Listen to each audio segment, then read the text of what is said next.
So I just got done unloading 1,000 pounds worth of feed, and now I'm gonna go build out some fence braces today. So let's go.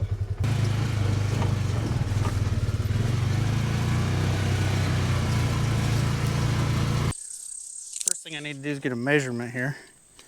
Just using a clamp to hold my measuring tape on the post. And it's 104.5. So we got to cut our brace 1.5 inches shorter than that. So we got to cut 103 inches.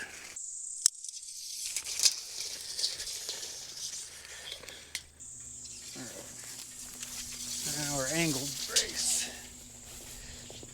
All right, I've got my 4 measurements. So 2 horizontal braces and 2 angle braces. So now I just need to go back and see if we can get those cut. All right.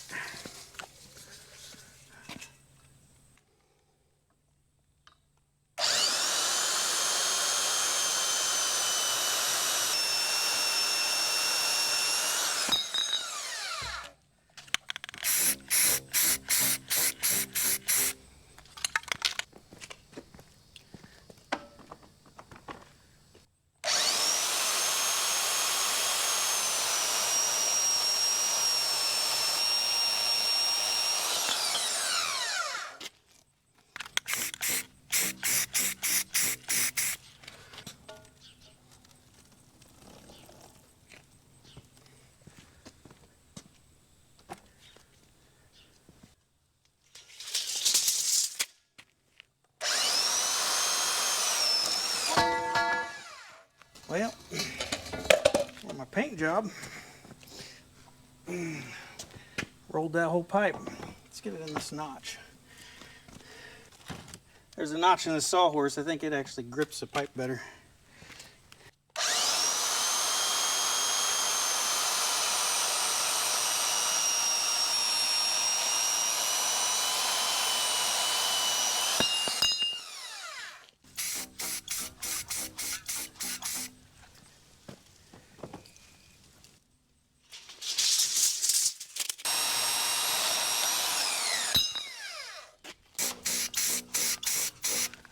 All right, I've got our 4 pipes cut to length for our braces.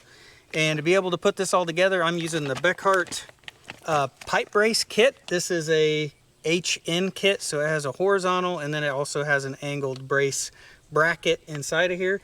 And then it also comes with the caps to put on top of your posts. And since this is a corner brace, I just have to have 2 of these kits, one for each direction off of the corner, and we can get this brace put together. So as we put this brace together, we want the horizontal brace fairly high up on the fence, at least probably 3/4 of the way up the fence, but we don't want it where one of the line wires are either. So we're going to put it right here between these 2 line wires, and that ends up being right around 42 inches high, and that's where we're going to end up putting that horizontal brace. That way it's not in the way of tying off the fence to the corner post. See if we can haul these pipes in the bed of the side-by-side.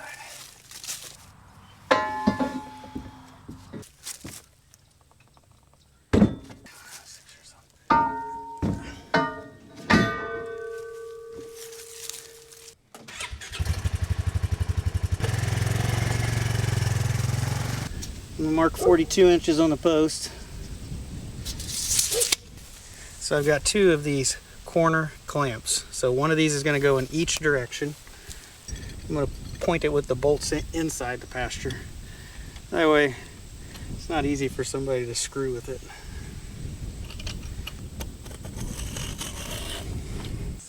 Take the other clamp and point it down the other fence line.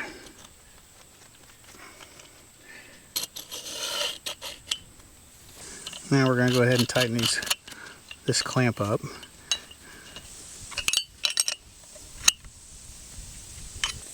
So then you have a sleeve that fits over the pipe, and you just want to make sure that it slides in there and is centered to the post. And you can see it needs to go that way a little bit.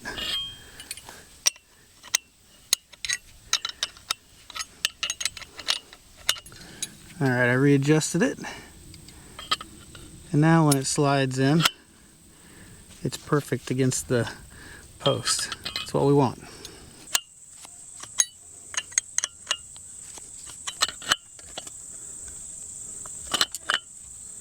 I think I'll take that.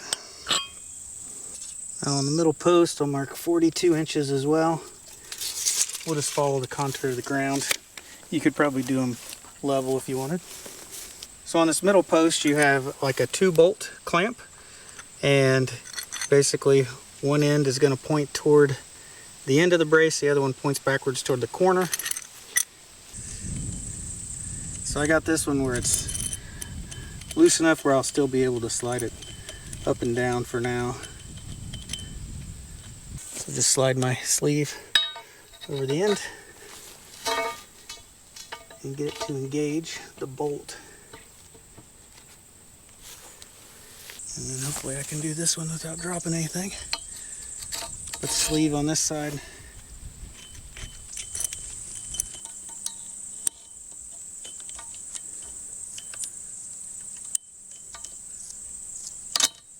Alright. And my sleeve over the bolt. There we go. Let's see if I can pull it down without getting my glove in it. Okay.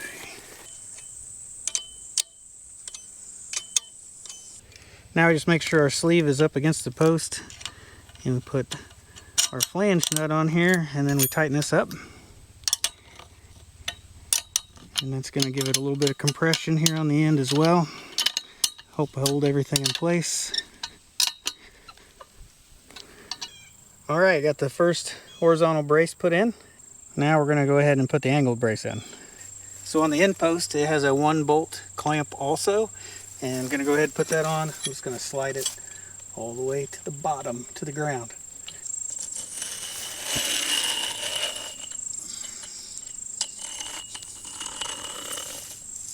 So for this angled brace, it has a sleeve, but it's cut differently. It's got like this angled cut on it. So put the angle cut down on this side.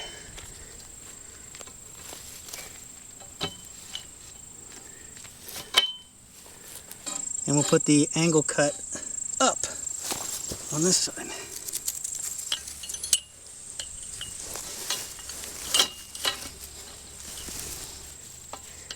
Alright, so now I'm just tightening the bracket, which is the worst one to tighten. So now that we've got our brace all bolted together and our sleeves are bolted tight up against the post right there, any pressure from the fence pushing on this is going to push straight across all the way down here on the ground, and then this shouldn't move at all. This should be very sturdy.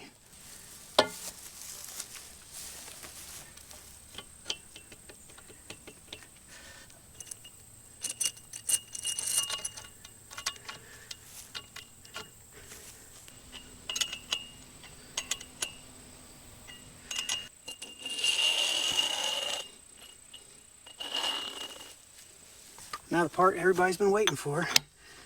Everybody wants me to cap these posts.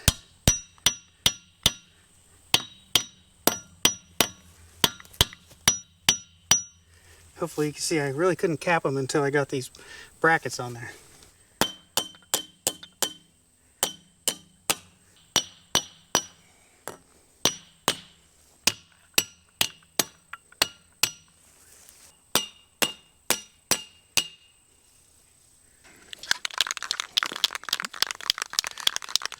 Oh. I'm gonna go ahead and just touch these posts back up.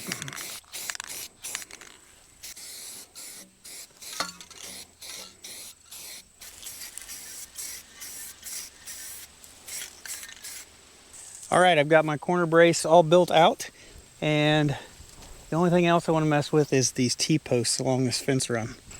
So as I look down these T-posts, I've got them where they're nice and straight with each other, but what I don't like is that they're all different heights. And that's going to end up driving me nuts. So I'm going to go through here with a measuring tape. I'm going to adjust every one of these so they're right at 60 inches tall. So we drove these in with a tractor, and it's not real precise. This is 61 and a half, 1.5 inches too high.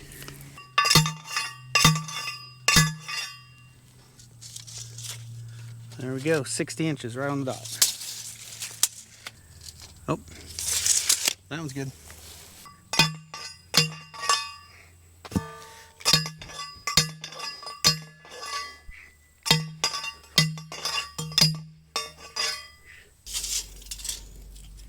So this one right here, it's 2 inches short. So I can't fix that with a post pounder. I'm gonna have to come back with a tractor, try to pull this out just a little bit.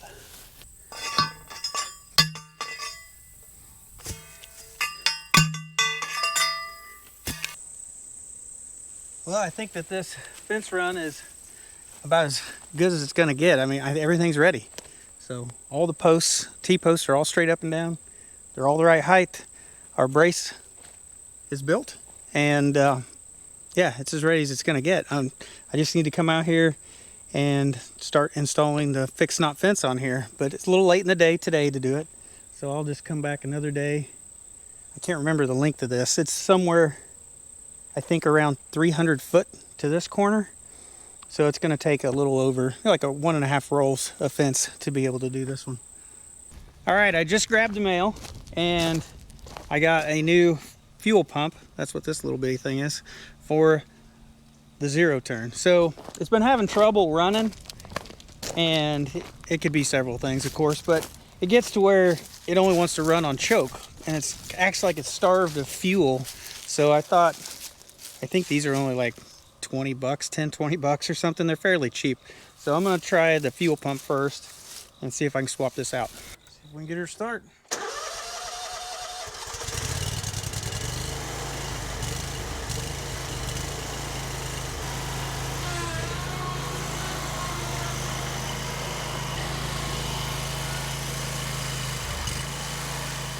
Let's try using the toolbox from the side-by-side. We'll see if it has everything we need.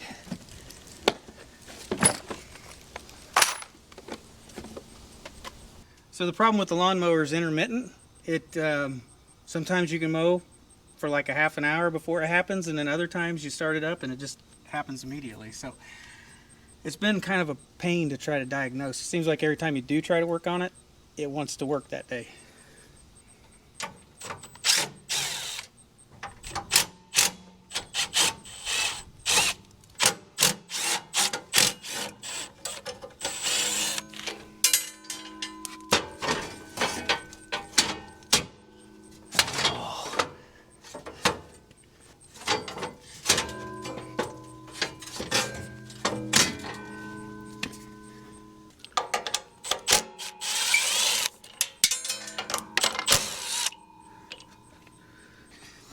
Well, one tool I need to add to the toolbox, people suggested vice grips, and I needed needle nose pliers. Maybe I'll just use both of this for both. I'm going to pinch the gas hose so no gasoline comes out. And then I'll just go ahead and loosen the hose clamp. There we go. Put my new pump on here.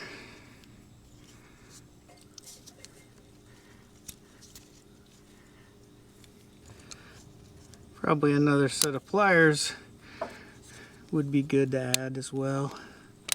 Sometimes these channel locks are a little big.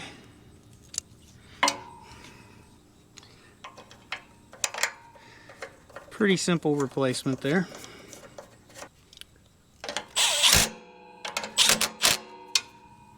Well, I think I'm going to leave the rear guard off of the lawnmower right now. I'm going to go ahead, start it up. I'm going to try to mow a little bit, see if it acts up on me.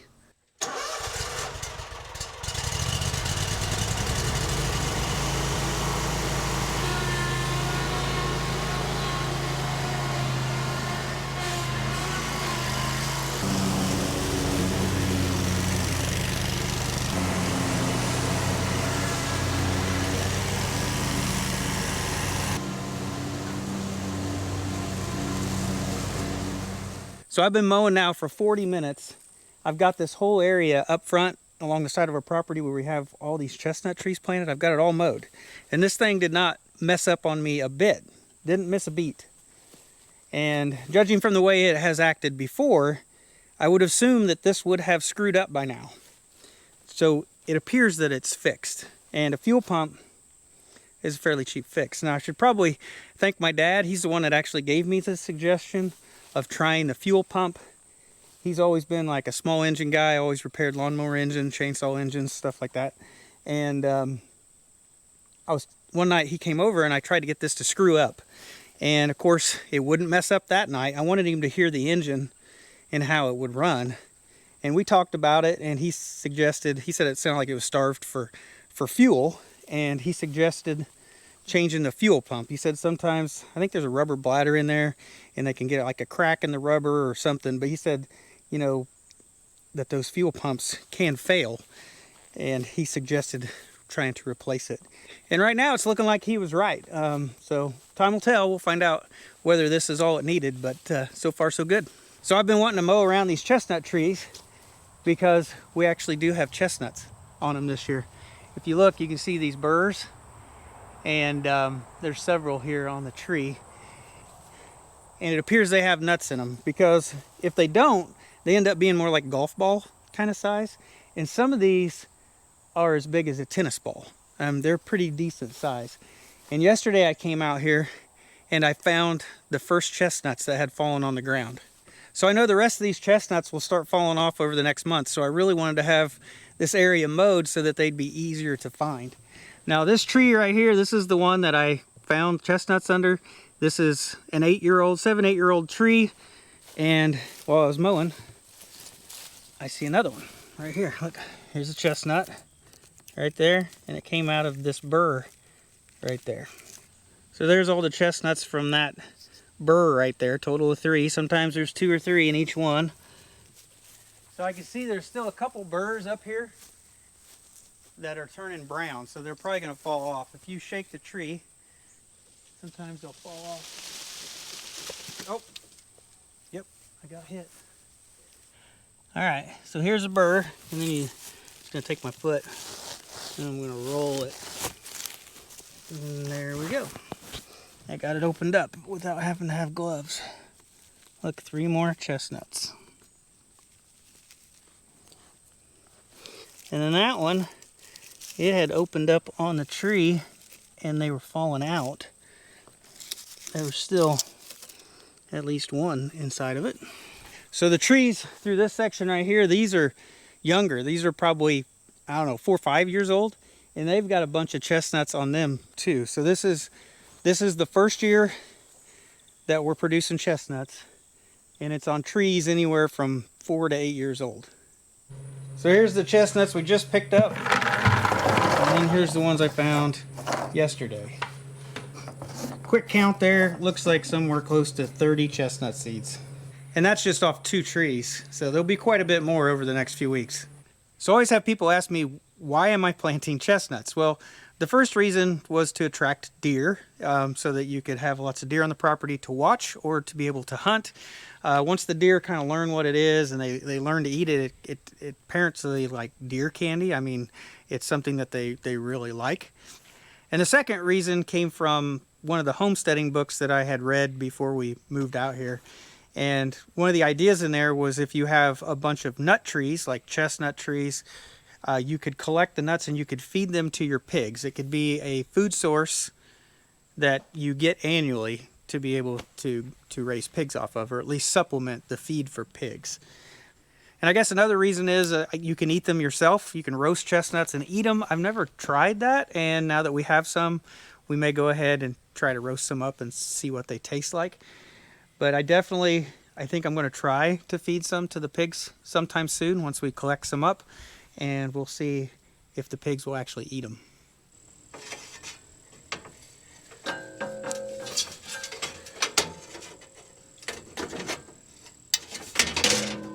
Man, I got that in there a lot easier than I took it out. Well, the reason that is because I have it upside down. No wonder it went in easy. Of course, it's a lot hotter this time. Ha! I still got it in easier this time.